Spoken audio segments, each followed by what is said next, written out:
Okay, welcome back to our work meeting. We'll jump to 2.5 for economic development updates. Alright, so this is the first time this report's being provided to council. We're planning on doing it quarterly from here on out. And so we are going to be a little vague on some items that maybe haven't, or working on an LOI, for obvious purposes. So if you have any questions, I'd be happy to answer them. The report was in the packet. I didn't put together a presentation or anything, just a quick summary of, written of what's coming in order by development. And kind of an update on our licensing and what's going on there. So, are there any questions on anything that anyone It's like wondering when about? the waiter comes and asks you. Yeah. Right in the middle of the fight. No, just primarily, thank you. I just had asked that we start seeing this just because a lot of times I see buildings going up and I'm like, people are like, what's that? And I'm like, I don't know. Lately, if it's going up and you don't know, just say come and go. No, It's your tongue. Or a That's car what wash. it feels like. Or car wash, I saw a lot of those on there. Yeah. There's a lot, but they're in construction, like, what is that? The one thing you didn't have on there that's really cool is today we have a Maverick on the corner of 126th and Main. Tomorrow, we have a good to go gas station on the corner. Maverick had to sell Maverick is gone. a certain number of their stores When they Midnight acquired time. Cummins. when they acquired Oh, Cummins really? because of the monopoly stuff. So they've sold to a company called Good to Go. And it's kind of interesting, they had to call in and switch over their I was gonna ask beer about that. license Yeah. and stuff, and it was So 126. confusing because they were vague about it.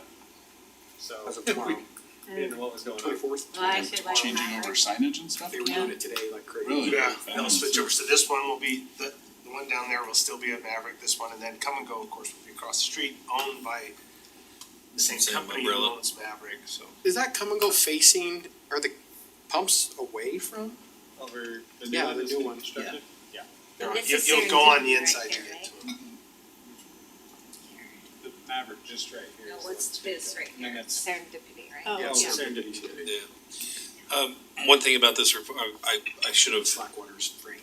done this in the I general know I meeting, saw that today, yeah. but the luncheon and the retreat that Burgess Owens had here last Thursday was very well receptive, and he wanted to thank staff. He was very, very pleased about the accommodations and the staff. And then we gave a short presentation on a lot of these. We focused and highlighted on what's coming to Herriman as that's one of our main struggles is economic development. In the last couple of years, we've jumped bounds and hurdles, so. A lot of stuff coming.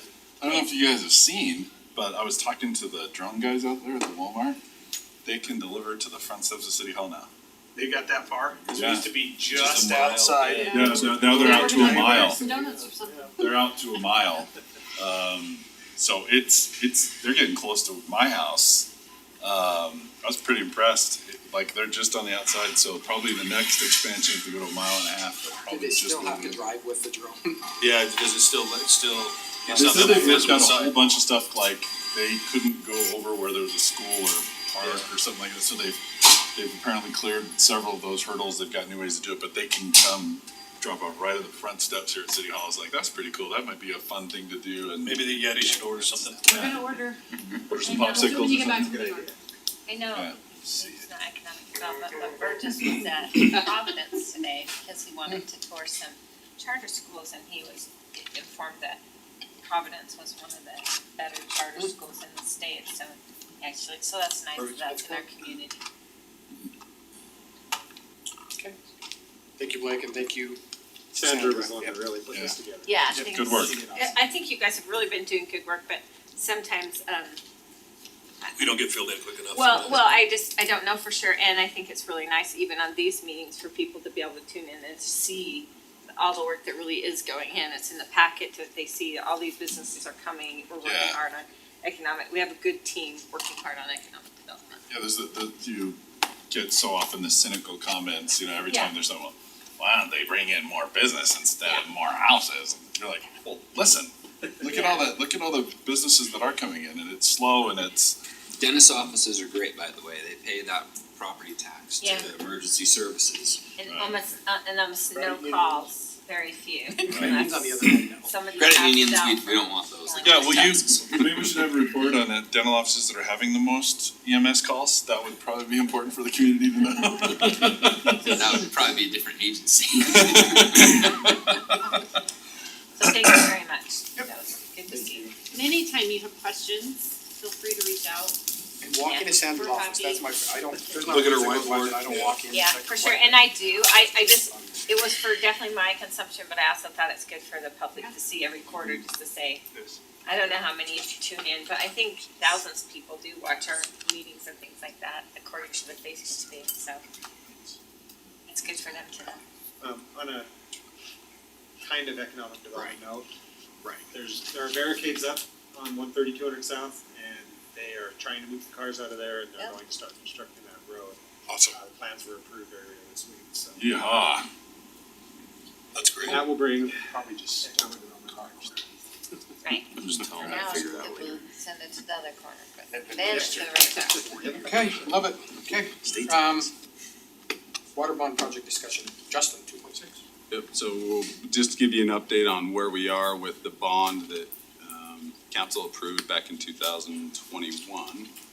There were a handful of projects that were approved then, and here's a map showing those. This might look somewhat familiar from back when we did this bond. But as you can see, the ones that are kind of redded out or highlighted in red are completed projects. You can see a couple of them came in under budget. What our estimation was. And then the other two just green ones are ones that we'll be talking about. Well, there's three kind of there, but then the other one, the Zone 5 VFD pump station, we'll go into a little detail there. That one was planned to be constructed prior to the discussions of Olympia coming on board, and we were gonna move forward with constructing that, but with the planning for Olympia, we decided to postpone that so that we can bring it together and just tie it into their project, since it will serve part of their development as well. And that leaves the remaining projects. There's the two 2 million-gallon water tanks, a pump station that will pump to two different zones. They're zones 2 and 3 tanks. And then some of the additional water lines that we spoke about a little earlier that are to connect this new infrastructure to the existing portions of Herriman down along Juniper Crest Road. And the estimated cost is higher than what we anticipated, obviously, back in 2020 and 21. We were estimating a total of about $14.5 million for these remaining these projects that you see here. And now we're looking at potentially 18 to 23 million with the costs that we're seeing right now. We have about $16.6 million of bond proceeds left. And so you can see if they come in to the estimates we're looking at, then obviously we could be falling short. But as we discussed a little earlier, is if we're working with our development partners, some of those water lines that would be installed could either be installed with the development and we could reimburse them over time with impact fees, or if we go the route of the Public Improvement District infrastructure, then we could obviously roll those in, and they're including those in those costs right now. So there's some options that we have there to help That cover answers this the main shortfall. question I had. Okay. They are including them already, so. So these are the remaining projects, all of the projects. As you can see, this one could be alternate one, as I've identified in the staff report, and we'll go into a little more detail there. Let me see if I can get my pointer here. I should have pulled that out earlier. But if you recall, the tanks were originally going to be placed over on this Rosecrest property, and we've discussed that multiple times about the reason to move those. And Wasatch was willing and anxious to move those because of the stall we ran into with Rosecrest and not moving forward with their development as we talked about with them. So we've moved them here to these locations you can see here. The pump station will still stay at the same location where the existing tank is. And then these blue hashed lines are where those proposed water lines will be going through the developments. One other thing here is we have this development down here in Porter Rockwell that is currently being served from a connection to Bluffdale City right here. We have a wholesale purchase agreement with them. Do we have a timeline or expiration or anything on that purchase agreement? We do, and yeah, there was a memo, I don't know if it was sent out to council, it was several months ago. But we do, it's actually already expired, but we have had conversations with Bluffdale. And we're working on drafting a new agreement with them, but they're building some infrastructure that could have impacts on our connection there. We're building infrastructure, and so we're going to work on an agreement once their infrastructure starts moving forward and ours starts moving forward. We do have that wholesale purchase agreement from them, but it has expired, but I met with their city manager multiple times and they're fine, they don't have any, source or capacity issues at this time. So we do need to have a connection that comes down, and this infrastructure will service that property. Here's a description of some of the alternatives that we have. We could move forward and build all of the infrastructure as proposed. As you can see, we have that potential shortfall depending on, how much what the bids come in as.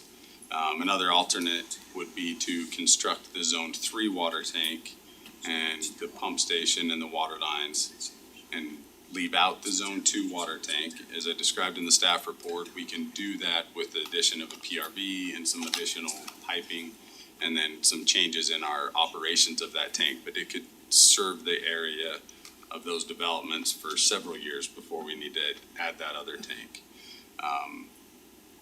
But the tank is being designed, it's almost completed, the design completion. So we could install it, but if that is an option to remove that tank and still move forward and serve those developments.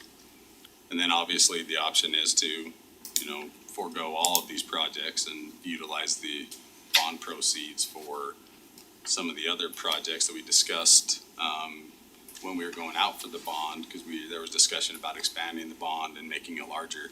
So those are some options, or we could look at some CIP projects.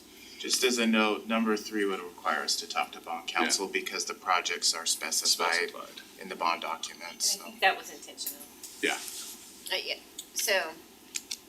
so sorry, remind me the numbers. If we didn't do Zone 2, Zone 3 is gonna give capacity clear out to the Port of Rockwell stuff. So it would provide capacity there, and it would also provide, if those water lines were constructed and connected, the Zone 3 water line. But how much of this should be included in, say, PID, et cetera, that they're working on? Yeah, so the I'll say two things, should and potentially can't be. Yeah, so the should, well, I'll couch it You this way. can answer the first one, you don't need to answer the second one, but. So I'll couch it this way.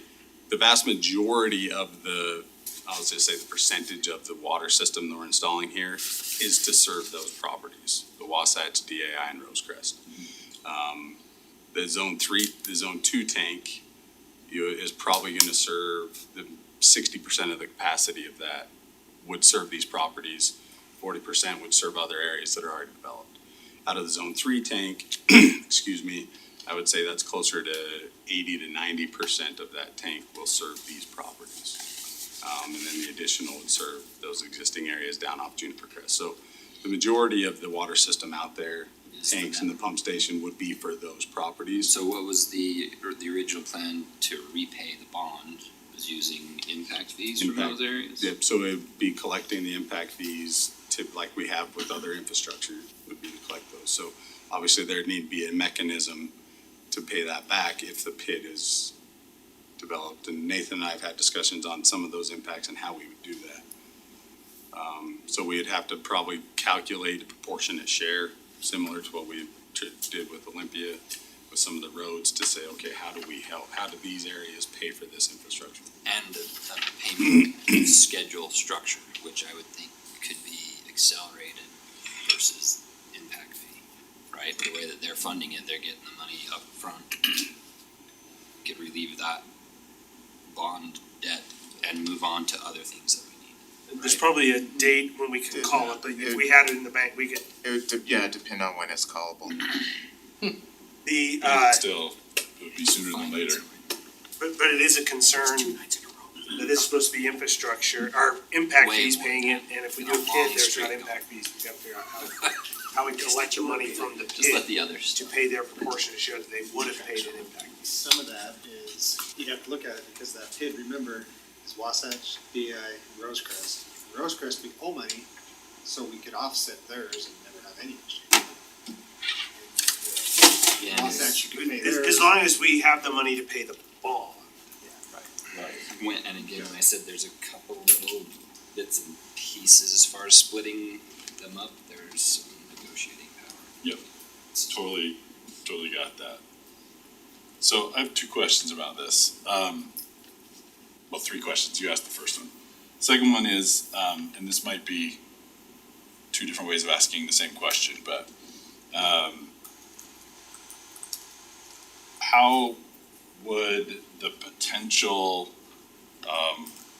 elimination of secondary water impact these and the size and upscale of lines and tanks? Or how much of this is this design and these tanks assuming that there's also going to be a secondary water system installed at some point? So it does assume that, Okay, because that's what our current master plan assumes. sure. And so there would potentially be some impacts to the capacity. And we are going through redoing the master plan, and we plan on bringing back the second meeting in September, the answer, your information that you requested about the secondary system. Got it, okay. And so that will be part of this. We have run some initial numbers, and it looks like there will need to be some excess capacity, increased capacity to the water system there. It's just not 100% quantified. There is the ability potentially to put that storage a little bit higher in a zone 4 tank that could bleed down. It's obviously not the most efficient use of energy and in pump costs, but that is an ability to add more storage there. We may have to upsize some existing pump stations and things like that. But I don't think it'd be an enormous impact, but there would be an impact.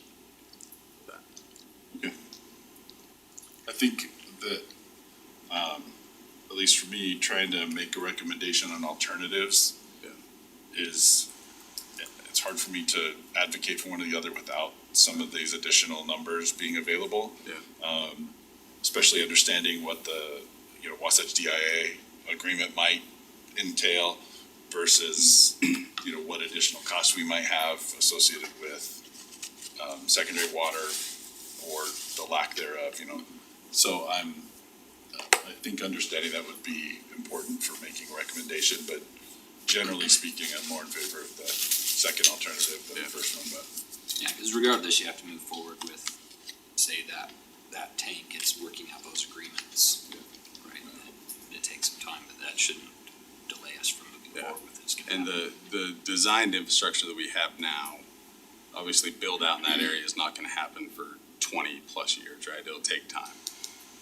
And there's always the ability to build another tank next to one or go in and retrofit a pump station and those types of things. So we could move forward with the existing design and then just plan for those things in the future since the build out is so far out. We have time to be able to do that. One option that I didn't put in here but wanted to mention is we could always go through and bid the Zone 2 tank and bid all of them and see what construction costs come in at. And if they come in low and they're favorable, then maybe we do just build it all. So that's another option, is because it's already designed. We're working with Wasatch to place it. So that's an option. Just see where it goes. One other consideration is that if they are, as part of their PID, including the cost of the construction of secondary water lines, would the elimination of that free up money that could be used for upsizing or other things we're talking about instead, right? Yeah. So if we're to Could upsize, there be some horse trading, and yeah. if they don't have to pay for this, could they Oh, in the use future. it for something? Yeah, I mean, could there be some? There's potential, yeah, because I think they do have secondary included in their PID. At least I think that Wasatch does, because that was in their design of the road. But yeah, that's an option, is it would free up money that they're planning on spending. Yeah, and I guess it's just, I'm asking the questions because we haven't made a formal decision about that or had any discussion about how to resolve these issues around the city or thing. but the fact that we've raised the question about it makes me wanna ask the question about this too, so. I think bottom line, the main points to me is that we've been sitting on this money for a while, it's a bond, right, we're paying interest on it. These projects have to be done and they're specifically called out in that bond, right? I mean, if we could try to change them, but we'd have to go to bond council and get it approved. And we can absolutely do that, but there's a couple of these that need to go forward and we can do horse trading. Got that done, Sure. that's why the NDA is important and doing those things together, right? To your point, and I think you were hinting it, but I'm gonna say it out loud for what you're talking about, is that all of these issues, the MDA amendments, PID approvals, water plans, impact fee, owed versus uncollected, right? I mean,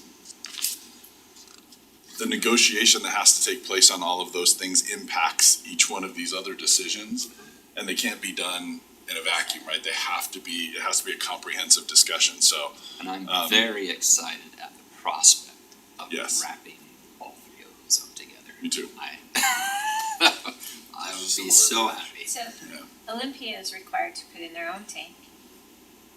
And any extra capacity any upsize of that we cover, correct? So wouldn't this be the same? If they're 90% of this tank is for them, wouldn't we only be on the hook for 10% of it? So in theory, when we did the bond and we were putting it all together, you heard Jim talk about how he went out and got 18 property owners pulled together. And Wasatch has pulled in other property owners as well. So at the time, there were too many property owners to say, well, you guys have to cover the brunt of the cost of this. It was, we have the impact fees for a reason, to build infrastructure and collect that and pay it back. So And smaller properties can't Right. do it. But if we could walk away from walk away from impact fees, then we're walking away from our ability to repay the bond. Correct. This is what you're Well, saying. But I think we can have a reimbursement agreement to repay our That's- costs in it. In the pit. That's the In the PID, yeah. negotiation of the PID that Yeah. they've already included in, that has to be in there. So then the question is, how much, do you feel like it's our responsibility to pay for the whole thing? Or do you feel like, That's why I asked the question should and can. right, cause I'm thinking, then how come Olympia has to do all theirs? And that's why I said, I Anyway, think we have some Just bargaining. floating those out Some of there. it has to do, I think, with timing of When agreements were decisions done. and agreements that were made, right? It's, Probably also the tool they use the large format, or the the large master plan, yeah, LPC. Anyway, I have a question for you. some of the agreements we drove, some were driven by people 15 Cause years it does ago, bother so. me, this money been sitting there for a long time. Okay. The only good thing is I do believe our bond rate there was cheap money, right? What our I think percentage? it was under 2. It's also Yeah. why they'll be, It varies depending on, and I don't know off the top of But my head our what the interest average is. rate is probably It's fairly good it's at it low, now. yes, So we're maybe not losing. right, Okay. the Probably actually the- save money off inflation. Right, the only risk we have right now is what's called arbitrage, because the IRS, because we issue tax exempt bonds, the IRS looks at the interest we're earning on that funds that were sitting in the construction account. we're making money on it, it's not. Yes, Now. we have It's an, not Weren't like back then. you, I just don't To want the you IRS, to continue right. to lose money on money we borrow, that's my point. right, we're earning construction interest every I month. thought I remember the note, that I think the It rate was low. 1.4, but with the premiums, it might have been like 1.7 or 1, I mean, it was I mean, cheap it- money. Definitely, we would be paying 5-6% now if we Yeah. issued So it now. here's the other side of that, it's also a reason that the people on the other side of this note will be anxious for us to call it early. So they can Yeah, deploy yeah. money at Yeah. Take it, go Yeah. put it back someplace. Where there's Yeah, money to 5 be times made. the rate. They're not, yeah. There'll be a call date called out. And I There's a just- call date, we used to be able to do an advanced refunding where we could call it early, that's been eliminated by the federal government, so we do have to wait for the call date, I can look that up. The only thing to consider on that then is, can we take $16 million that we have very cheap money on and use it someplace we might have to bond for more expensive money? Like say a road or something, The Well, crux this of my is comment earlier. oh, it's water money only, okay, so. Well, and But there are other water projects. Yeah, I don't wanna there are. squirrel too far, but I just We think just need to, that we probably should consider those things too a little bit. part of it really is just understanding how we intended to pay these back. And when we go to a PID, if the impact fees are eliminated, that PID's going to have to make up whatever That that difference. You amount can of do money one or would the be. other, but not both. Right. And that was adopted in the policy to address that, it's just how much. That was part of our discussion about this one in particular, is that that's where it can be a benefit to the city, is that it can clean up that whole mess for us. Right. Yeah, they Or can Justin's increase gonna it, get we just want PTSD about But it presenting takes- to but it us takes in all three of meetings.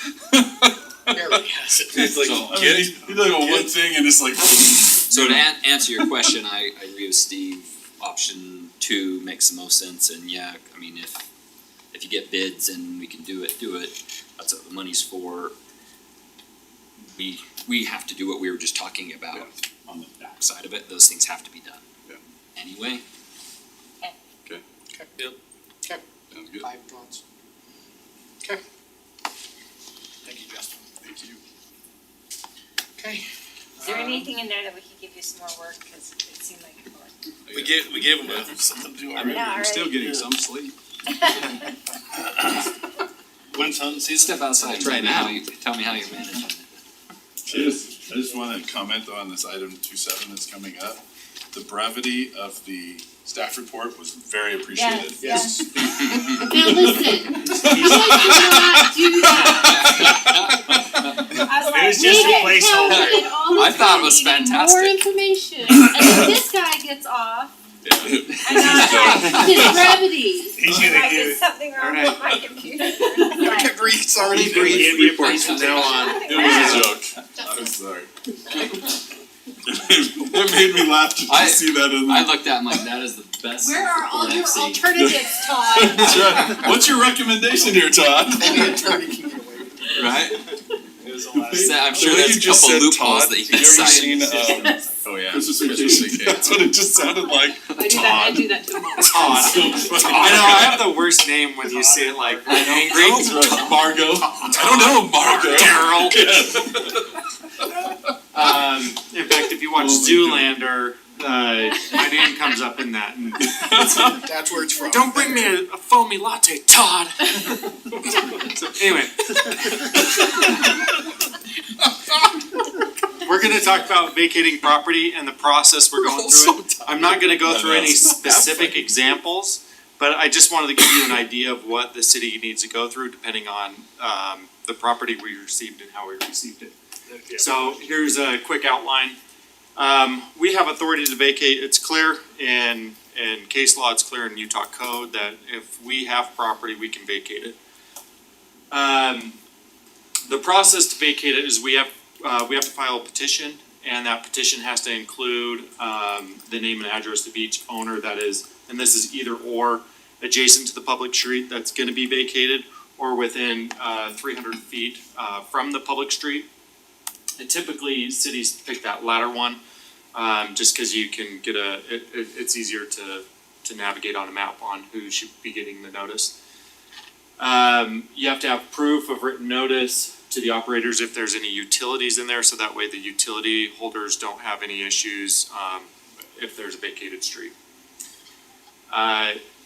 You have to send notice, the notice has to, it's kind of our standard, 10 days before, a public hearing.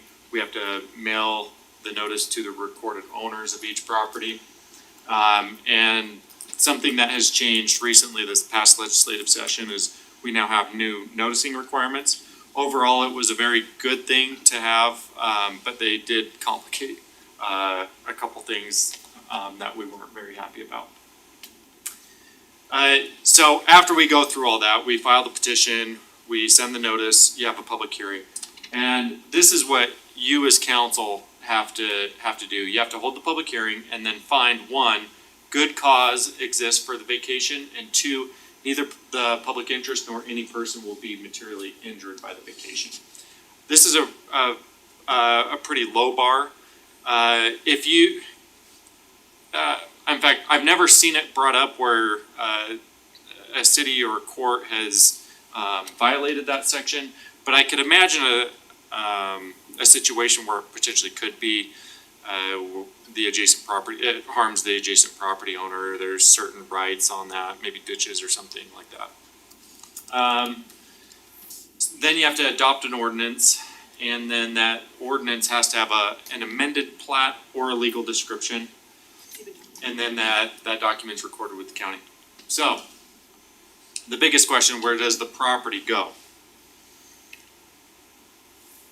It depends. That was nice. Lawyer That talk. was nice. So if it's dedicated to the city, which if it's in subdivision, it's typically dedicated. The city, if the municipality plans to dispose of property that has been given to us within the past 15 years, then we first have to offer that property to the developer. Have to offer to give it back. Yep. And if they gave it to us, then we give it back, and no, there's no consideration or What's anything the like that. definition of give? Because if they give it to us because it's a requirement of some sort of open space, is this just for streets, period? No, This is if that- we're going to vacate it and no Any longer property. use it. So I'm assuming you've got as- a couple more bullet points. Sorry. Yeah, Yes. so this is Cause that's, specifically we're going, right. that's in the direction of my question, Sherry. Afterwards, if it's been more than 15 years, then the vacated portion of the right-of-way vests to the adjoining owners. And I go through some examples just to kind of show you what it looks like. But you split the road in half, and one half of the road goes to one property owner on one side, the other half goes on to the other property owner. That's if you're getting rid of an entire road. Yeah. And you're only talking about roads, or you're talking about property? This is right of way. Yeah. So Oh. roads and right. This requirement is any property the city Oh, yeah. receives. We've done this with trails in the past. So if you received open space and wanted to to sell it to somebody, you would first have to offer it back to the developer. And I actually had this come up in That right away Bluffdale, was solely on the. where a developer came in, I can't remember how many, it was 100+ acres, and they did cluster development. So they had smaller lots, and a lot of open space, and it's natural open space. You know, this was 15 or so years ago. And then the property owners that are next to the open space were asking, well, we would like some of that property because it's just full of weeds, no one's using it, I that get this sort of with thing. Copper Creek all the time. Well, at the Constantly. end of my road on 73, on the side of that mountain. It's like- Oh, up in the corner? Yeah. Yeah, it's like, we might as well just divide it up. Why do we need the liability of it? I've been told a few things, so that's why I said I'm sure you have a few more. So my statement to the council is, one, how long ago did we get the property? Because if it's within 15 years, we have to give it back to the developer. We have to give it back or just offer to give it back? Offer to give it back to the developer, and the developer has 90 days to accept or reject. And if they reject, then you move on to the next step. This is vacating it, not Yeah. selling it. Right. And the reason why I think this was put in there is because if, let's say, a city requires a large amount of open space from every development that comes in that's over 10 acres, and then the city just turns around and sells it for $1 million+, that does, that's harming the developer, it's harming the homeowners. So that's my assumption of how it got in there. So that's disposed of through any means, vacation, The- sale, The top one is dispose. I understand, The second one is vacate, okay, I understand. If the city purchased the right of way, so in other words, if we hold the underlying fee simple, the legal term, of that road, then we don't have to go through that process regardless of who we purchased it from. So the city may dispose of it as we wish. My policy is if the city purchased the property for fair market value or any value, then we should at least sell it for fair market value, or at minimum, the same price that we purchased it for. And this actually came up recently, a couple months ago, where we got an easement, a slope easement. We didn't really need it, but the landowner was adamant that we purchase a slope easement, and then a new developer years later came in and wanted that removed so a bank could go in. And they needed that to clear the title. My direction to staff was, we paid for that out of taxpayer dollars. We should at least get what we paid for, and we did. And so, I don't know if you remember that coming to the council. Just one question about your recommendation.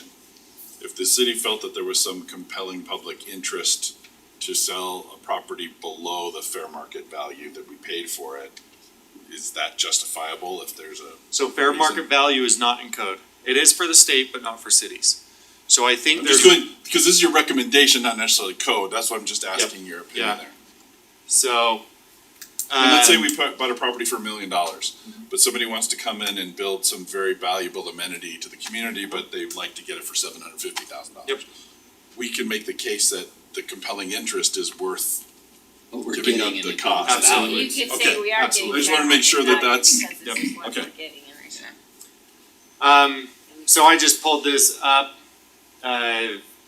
just off the internet. This isn't even in Herriman, but let's say the city purchases property 15 years ago from a longtime resident, and the city thought the This area is why there was no report.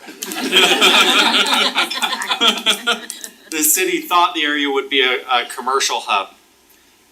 Since a mischievous developer changed the need for the connection, I wish Chase was. I put this together before I even knew Chase was here. I was so disappointed when he left. Wow. And I think it's uncanny how well the DAI logo matches him. It is Herriman. Anyway. As a result, This is the awesome. resident Just glad it wasn't wants the India. property back since the city has no plans for it. So we purchased it, we don't need it. What do we do? The residents should have to pay for it. Yeah. So because the city purchased the property, the city has discretion on how to get rid of it and to whom it sells it to. So the policy is, do we sell it back? Do we sell it at fair market value? Do we sell it what we purchased for or donate it? Like you said, Steve, is there some compelling reason to deviate from this standard policy? Would it And that not totally- fit in the surplus if we purchased it? Would we have to surplus it out or? Typically, you would go through a surplus process before you sold it. Yeah.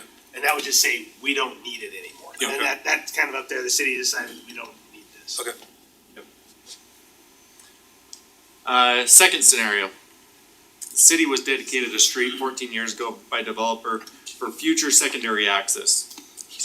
You can kind of see it right here. And the development was, let's say it was up here. So they thought that, well, we might need this for any development that happens on this side. The city does not need the road because a billionaire wants to build a mansion on this location. Oh, wait, you're a billionaire. What Wow. should the city do? I appreciate that.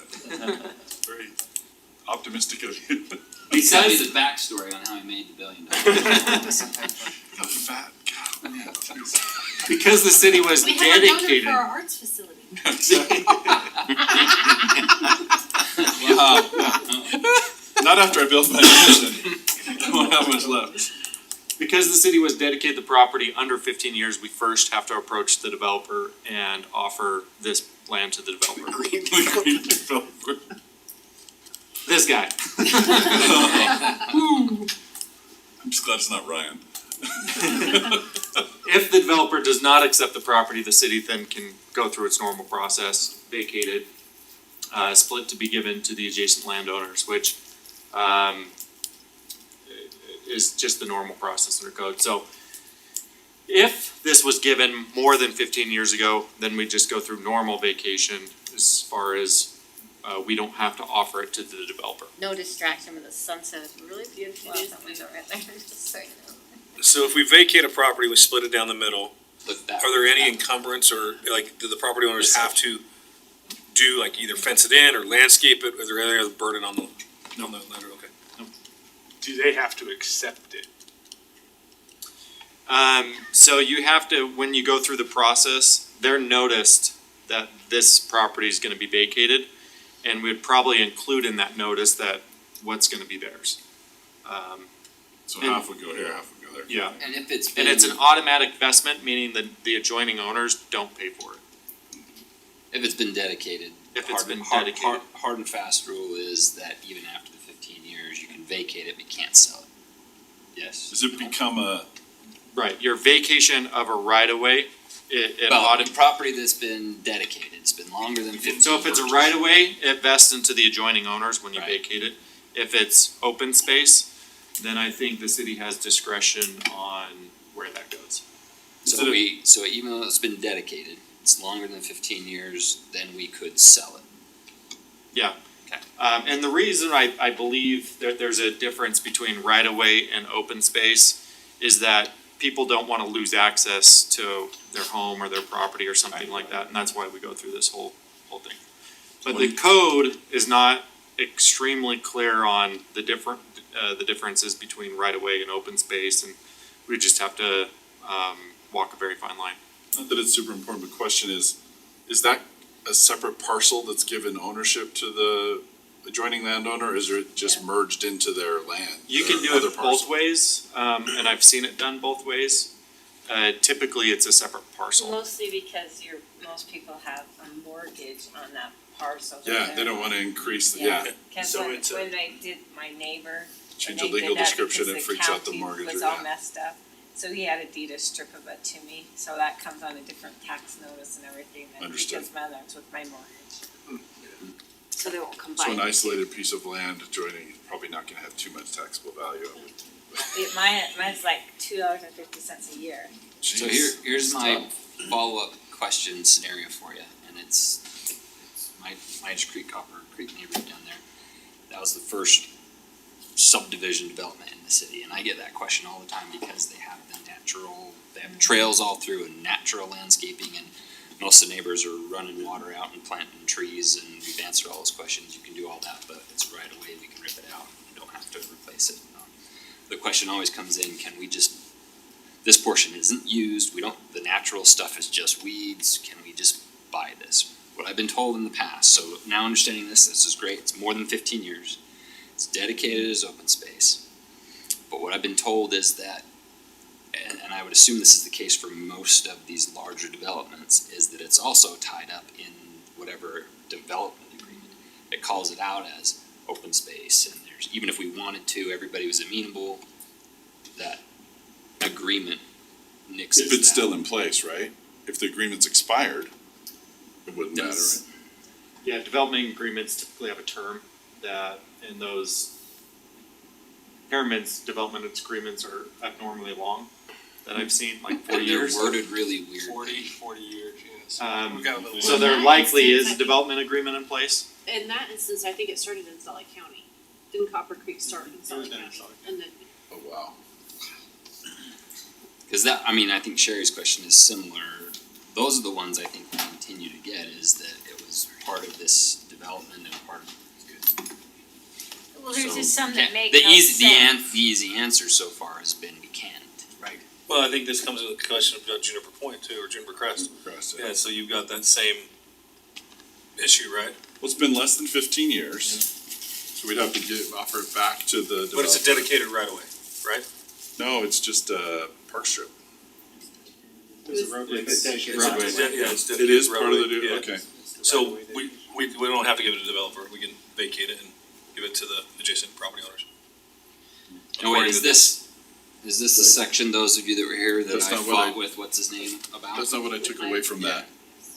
It's a dedicated right of way, Juniper Crest. Juniper Crest, the excess behind the park strip, the extra wide portion of the park strip, right? Is that still right of way for possible expansion of the road? Okay. Yep. So, It's a separate So you, plat. It's a roadway dedication plat just for that Got it. entire right of way. So at this point, because it's in less than 15 years and is dedicated right of way, we'd have to talk to all of, making sure that doesn't impact anybody's access to the roads. We'd have to notify everybody, go through the whole process, all that stuff. But we theoretically could vacate it and it would be, offer it to the developer first. right. The developer's not gonna And wanna the buy that land. if the 'cause it's developer useless. declines, then Right. it would go to the adjoining owner. And where it's a portion of right of way that's being vacated, like you have the road on one side and then you have the property owner and you're just doing a sliver. Right. It's not, the people on the other side of the right of way. Yeah, it's not gonna be given to Yeah. the people, so it'd just be given to. Yeah, could you imagine? Could you imagine, well, cause the other property owners, So us, on the right that of way, particular road, cause that though, other The parcel. other side of the right of way. if it's what I'm thinking it is, if it's actually that piece of road, right? We told the developer no, they wanted to build houses on it, we told them no. Their reasoning was that, well, we built the 4-lane road because we thought there was gonna be a temple there. Well, now there's not, and this final section that's gonna connect to Mountain View corridor, we want to just keep at 1 lane. No, Or like, that doesn't make any sense, it's gonna connect, you're gonna have all this traffic, we're probably gonna need that 2nd lane in there, so I'll just tell you, if it's that section I'm thinking of, keep that in mind, that's why we need to do it. no, but there's an extra 40 feet from the It's back of already curb super the- wide if it's- plus the extra if- space. It's just the road I care about, so if the we can road, still yeah, do yeah. the road, you could- whatever, I think you could I don't care almost about make the it, extra. 8 lanes up there. yeah, I mean, you could do 7-lane road up there, I think, right? I So mean, really, that's if you want us to pursue it, we need to bring you back that specific information on it, but we'd ask Todd, how complex is this? We have to offer it to that developer first, the argument being, they could have included it in those parcels and made money by selling it to those, we kept it from them, so. So Now I don't we've know why a decided- developer would not accept free property. Yeah, Right, they'll Other take than- it back go and then knocking they'll on go their knock and door. say, hey, if you want it, we'll sell it to you for X, yeah, that makes sense. Which, It'd be a mess. that's why I Oh my think gosh. it's easier to go to the bid. Yeah, let's get the pit and get it landscaped, I like your idea, Todd, Mr. Mayor. so that's the Greystone subdivision's all platted, roadway dedication plans. You earned that huge Would we be salary. okay to do it as 15 years, then you can give it to them, if the developer did not want it back? and the road's built. Separate deed for each parcel, Yeah. or would we wanna amend the plats to extend those lots out? I think code gives us latitude on doing it either way. There's no requirement. That's good, the obstacle is whether or not the developer would take the land back. But we have They will. plenty of those, That like entails Minus everything. Creek and Park Strips going up, like, See, but then Rose there's Crest. neighbors down the way that use that trail, and that's and a they city want it. amenity, and they Yeah. want it Like there, that and has you're giving neighbors. it to them. We also And have that impacts encroachments. my property, and, right, It's a so very- many it's complications. complex out there, just because of the way it was done. If it's just that spot on the hill, you know, behind Sherry's neighbor or whoever, it's just that, there's nobody else adjacent, then that's easy. makes it easier. For me, I look at that and Part of I've the said park that about system. it a few Yeah. times, it's like we really should inventory what we really have and things like that are we are never gonna use that as anything functional for open space. They got to and use it in their calculation, and that was its sole Yeah. purpose. And there's it no value to simply it, right? is safer and just fire hazard. So it's just seemed would be more sensible to divide it up to anybody that's adjacent to it and say, He's guilty. you know, have ownership. That subdivision originally had like 40 more lots on it, Yeah, and they took those off. They didn't, I don't think they had an open space requirement because it wasn't. cause it was just a Yeah. It was just a subdivision. straight subdivision, Yeah. but they just weren't able to develop it, somebody, they should have. Here's they gave it to the city. This cheapest developer to be the billionaire. sent him a picture. It just makes sense to me. Thank you, Todd. Yeah, thanks. You did say. Oh, you did? I was looking for Where's the floor wet Todd? Todd. Todd. Maybe that too. It would make sense. Hey, Favorite Christmas movie. 2.8 discussion of Me too, I watch it every investment year. policy. every year. Kyle, Thanks. you got pictures of people on yours? I don't, and my staff report, as you noticed, was a little longer than Todd's, unfortunately. Slightly, yeah. But I've learned my Put some lesson. numbers on it. Yeah, right. But I did a fairly brief presentation, so first I just want to go over why I feel an investment policy is needed, other than it's good to have these types of items and policies.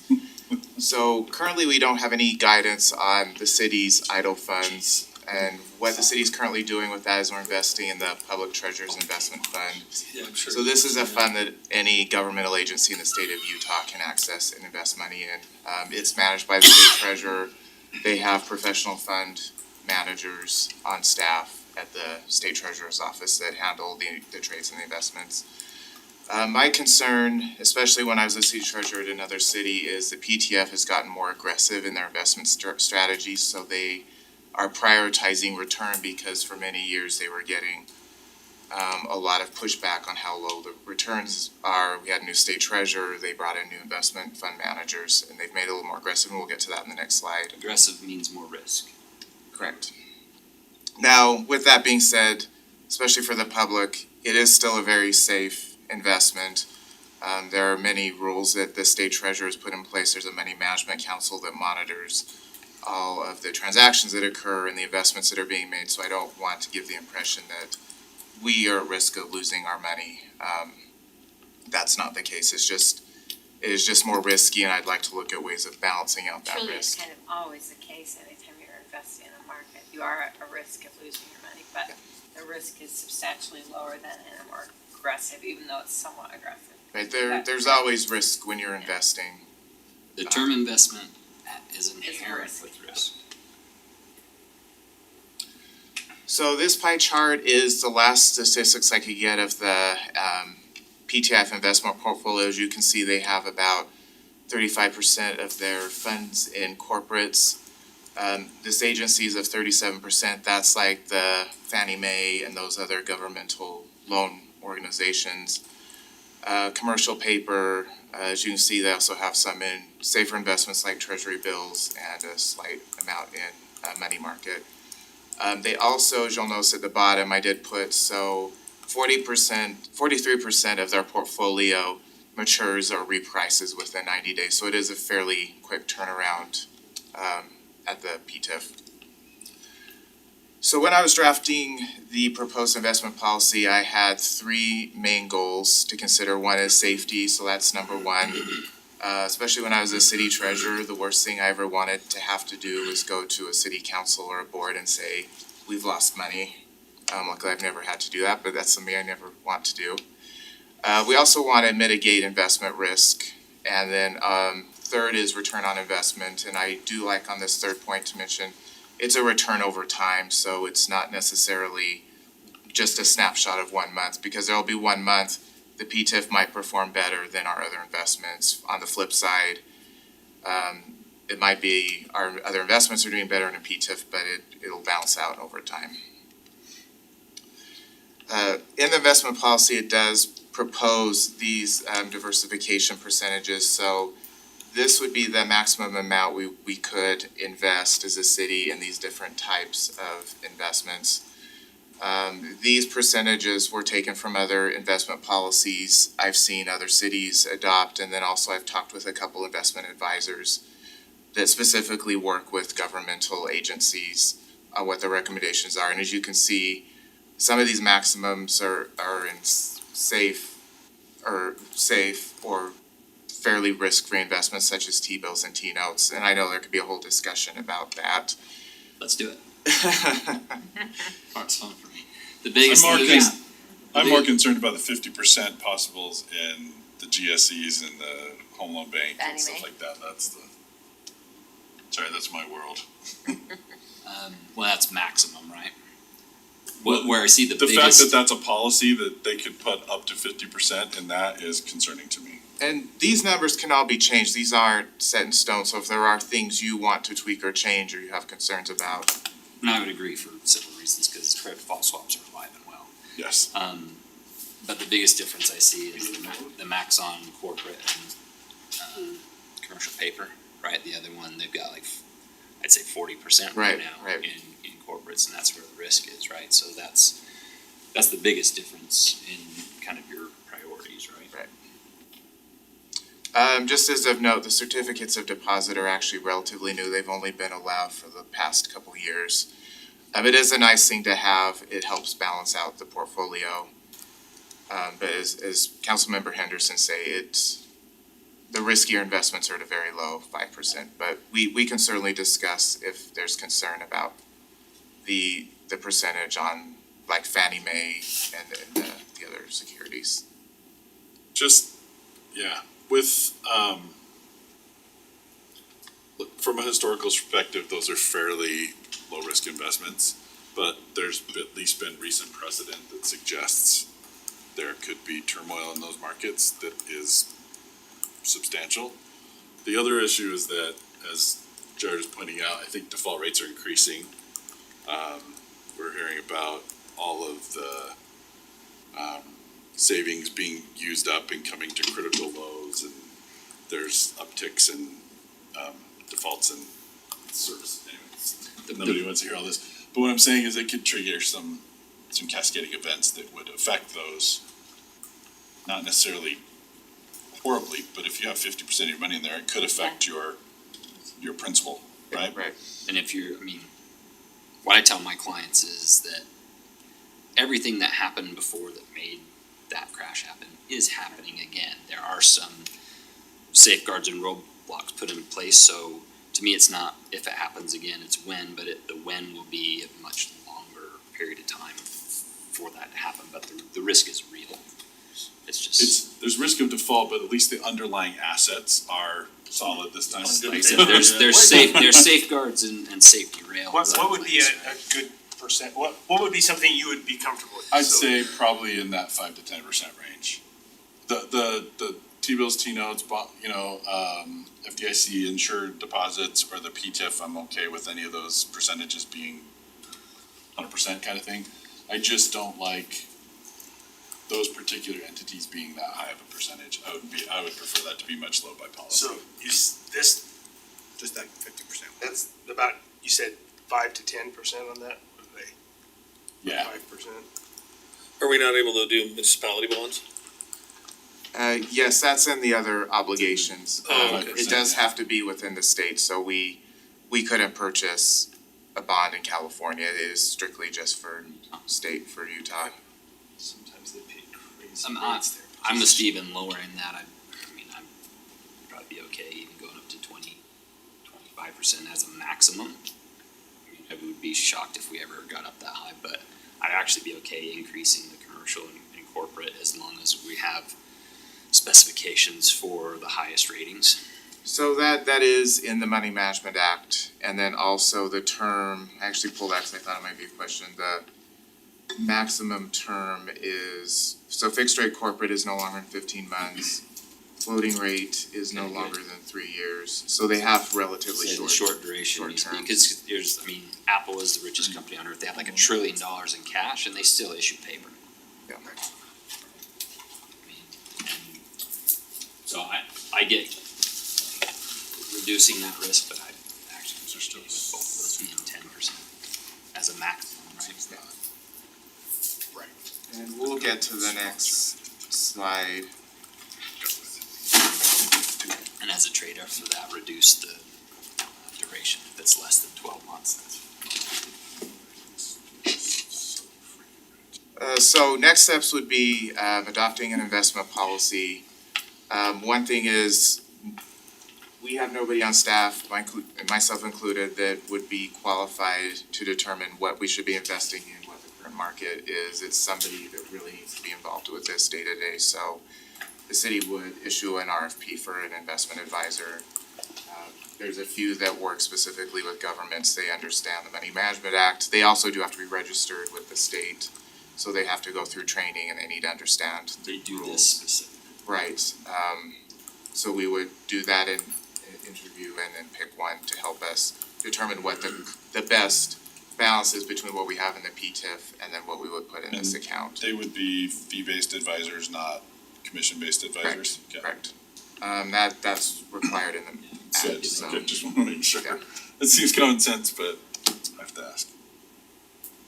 And then we have put in the Not always. policy that we would Some issue a states. quarterly I report can to you on the investments. So we would, most likely, unless you have a different opinion, we would just attach that with the monthly financial summary we sent through. So with that, are there any other questions or comments or thoughts? Good stuff. Yeah, thank you. Thank you. Appreciate it. Hey, 2.9, fund balance policy. Once again, too long of a staff report. Should have read through this staff report last night. Instead of doing the reading you did today. We did it after the meeting last night. Yes, anyway. So we as staff have mentioned a couple times the desire to have a fund balance policy. I think it'll alleviate a lot of concerns and confusion on different things. So I did put some of the objectives we, as staff, were thinking would be good for a fund balance policy. One is cash flow. As you probably know, our cash doesn't come in at 1/12 in intervals, especially in the general fund, so having cash flow to make sure we can meet our obligations is important. One thing that is really important is having sufficient reserves, or at least stable reserves, for our bond ratings, especially in the enterprise funds. They do look at that. We'll get to that in a little bit. Offset economic downturns or revenue shortfalls. I'm not sure what Herriman did during COVID, but when I was a finance director in another city during COVID, I had my budget all done before the lockdown hit, and then all of a sudden we went, oh crap, what's gonna happen? We had reserves in place that we could pull from the reserves till we found out what happened. And then to provide funds for unforeseen expenditures related to emergencies. At another position, I supervised emergency management, and I learned quickly how little $1 million will go when you're in a major emergency and waiting for FEMA funds to come through, and then FEMA doesn't always, and state funds don't always cover 100% of everything. So that's another objective of why we need reserves. To get to the meat and bones of the policy, these are some proposed reserve amounts. Of course, these are subject to discussion. I will go through some rationale on some of these. So on the general fund, the GFOA, Government Finance Officers Association, says if you don't have other guidelines, 3 months of your operating expenditures is a good guideline. So for the general fund, I thought that was prudent. While our revenue is fairly stable, we do, sales tax is a major portion of our revenue, and that does have some volatility to it. The police and fire. Seasonality as well. Right. There's times it comes in higher. Right, I mean, around Christmas is when we see the highest peaks on that. Police and fire, since they are funded primarily through property tax, that is a very stable source of revenue. Really, you have two ways your property tax is going to go down, other than if the board or council decides to decrease the rate, is if you have a major property taxpayer appeal their valuation and they win. Of course, that's going to drop the amount of revenue you receive, and then also if residents don't pay, that will also affect your collection rate. We did 35. And we've even seen that in Herriman, another city I worked at. Our neighbor had a major taxpayer appeal their valuation, and it actually was a major factor in our next budget round because we had decreased property tax revenue. So that is why I left that at 2 months, because their revenue is so stable. Public safety outside of police is funded by property tax. I left it at 3 months, the same as the general fund. The next three, development services, water and stormwater, I put 6 months. So the rating agencies, especially for water and stormwater, like to see 6 to 12 months of reserves. And the philosophy behind that is water in particular is very capital intensive. They have a lot of infrastructure. It's nice to have those reserves in place if a major catastrophe comes up or if there's capital projects that need to occur. Development services, I put at 6 months. The reasoning, my rationale behind that is it is a very volatile funding source, and the expenses it's paying for, which is mainly, personnel, are fixed. So if we have a downturn in revenue, we would have 6 months to adjust our fees or look at other options. Of course, as I said, those are up for discussion. The 6 months for development services really was to mitigate the revenue volatility. And then our remaining funds, I didn't put a recommendation in the policy, so that would be like our CDRA funds. Outside of if we have bond payments, there's really not necessarily a reason why we would need to have reserves in there at all. Most of our CDRAs, those participation agreements are based off a percentage of tax increment. If we don't get the tax increment, we're not paying anything out. I think you stated earlier tonight that the bond obligation is the thing, Yeah. so And if even, it's good practice to have an actual policy that says we need 12 months worth of bond payments. My only question, I think the rationale and all of it makes sense, I just have questions on police, public safety, right? Cause it's, so with property taxes, and I talked to you about this before the meeting yesterday, right? The others, there's volatility in receipts and things, and yet I'd even say general fund, the develop fee related things, right? Very fixed costs. building, you know, we experienced it once before my time here. Those dry up and you got people to pay, then what do you do? And as we wind, so just throw that out there, right? Hopefully that's included in there, but like I say, it's property tax. Property tax is collected once a year. When do we receive the funds? Is it in one lump sum payment? Is it a couple of payments? Typically, we usually get two large payments, so we get monthly payments. We're usually seeing like motor vehicle revenue, and some people will prepay their taxes. We receive some delinquent taxes, but usually we're talking very small amounts. It's November and December when we see the bulk of our property tax revenue. So there is a cash flow issue there, which So the is 2 to 3 months really becomes an issue at the end of the year.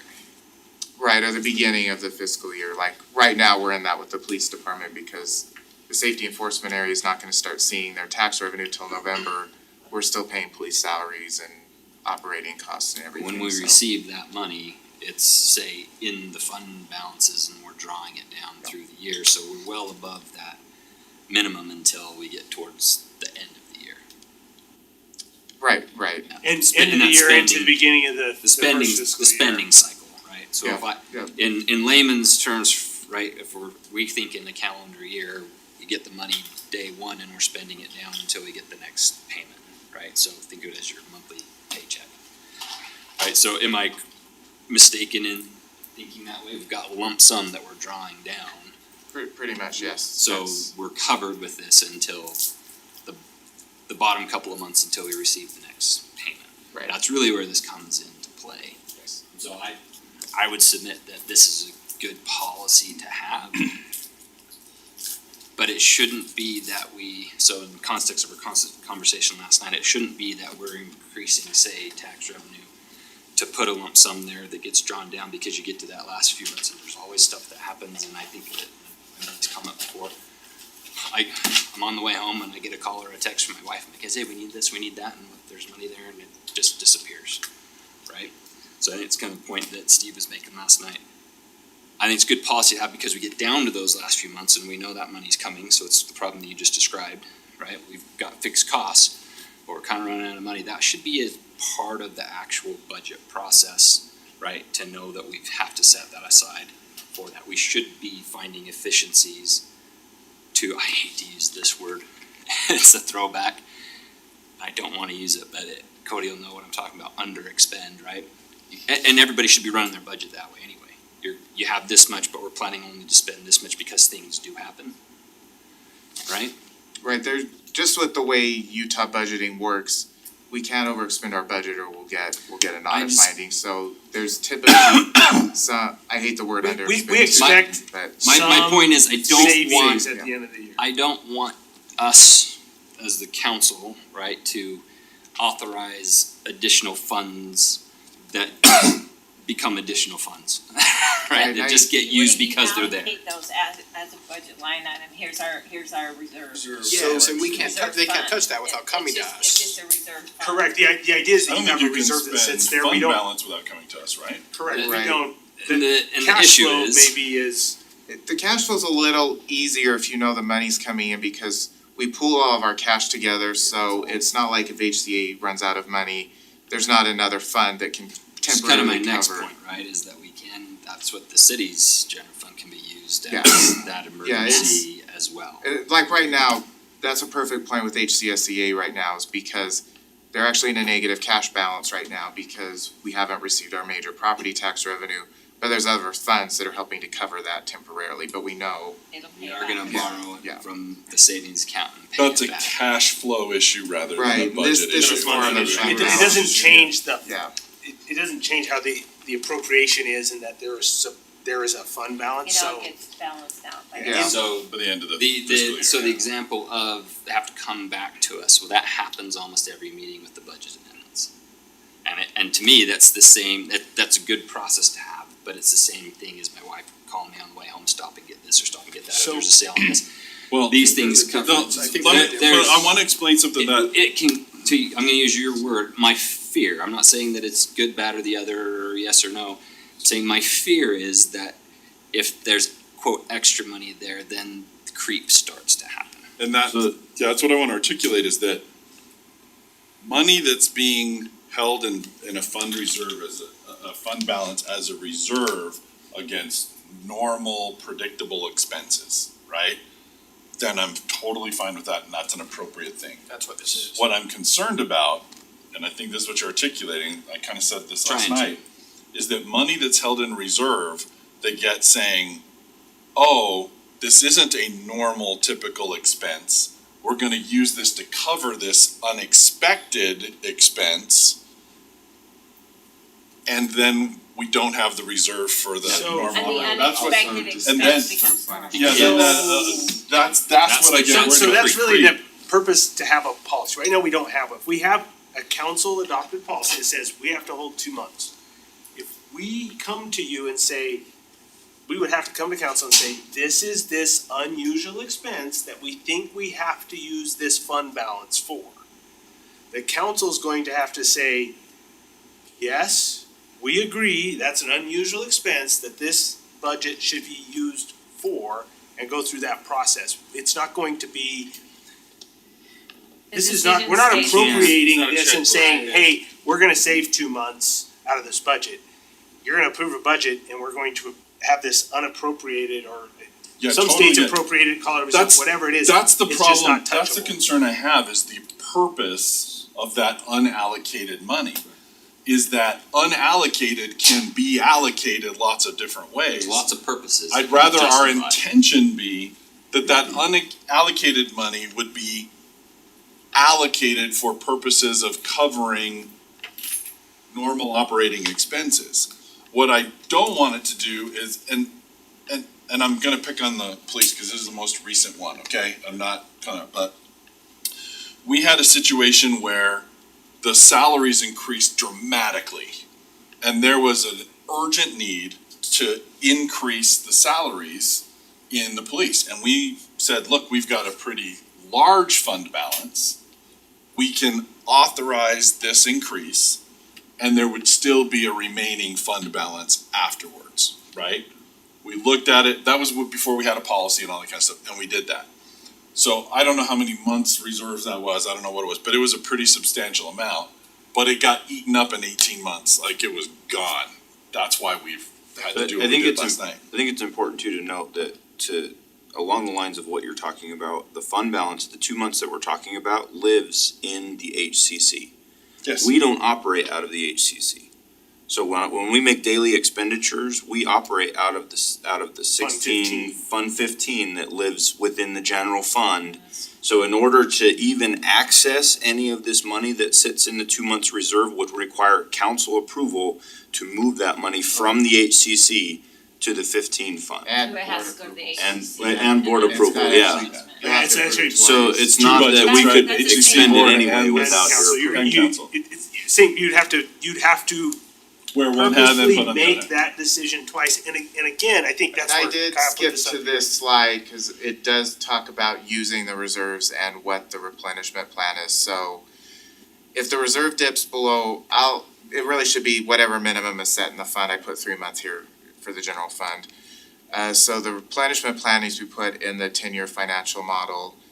And then however the reserve is planned to be paid back, it shouldn't jeopardize long-term capital plans or asset useful lives. It should not consider reductions in infrastructure or asset maintenance, so it's not robbing one shell to pay this back. So in 25 years of being involved in governments and budgets, You've only been here a it's little felt like bit. 25 years. Think of what this 20 years here has been. I'm just saying, in my experience, I could probably count on one hand the times anybody's gone to council and said, okay, we need to dip below our minimum fund balance. Now, if you've got 3 months and you've got 8 months worth in there, you go, hey, let's do this road project.